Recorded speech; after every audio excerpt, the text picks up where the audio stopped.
Hi friends, welcome back to my channel SciTech. In this I'm going to show you what are the pre-installed bloatware applications in the iQOO 9 SE device. Yes friends, just today I did get the iQOO 9 SE device and is the first look at the pre-installed applications, and I did not even sign into my Google account, as you can clearly see here. So it's my first time using this iQOO 9 SE device, and these are the few pre-installed applications where you can actually find. So there's a couple of other pre-installed friends. Yes, as you can see, Amazon and Byju's application, and definitely you can actually uninstall them. So if you want, you can definitely uninstall. So let me quickly uninstall this because I won't be using this Byju's anyway. Long press and click uninstall. That's it. And 1, 2, and Create is also there, as you can see.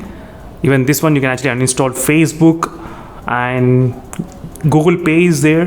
LinkedIn. So Phone Pay. Wow. That's Spotify. As you can see, even so many pre-installed applications are there in this iQOO 9 SE device, and there's another out apps are going out, apps and out games as well. So you need to download it using the internet, but overall these are the pre-installed applications in the iQOO 9 SE device, as you can clearly see friends.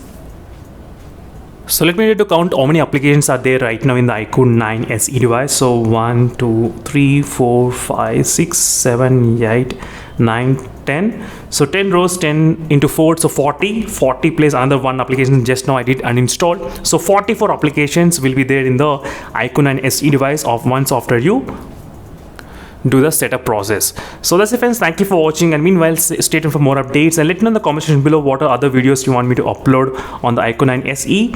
Until instead of more updates friends, and bye.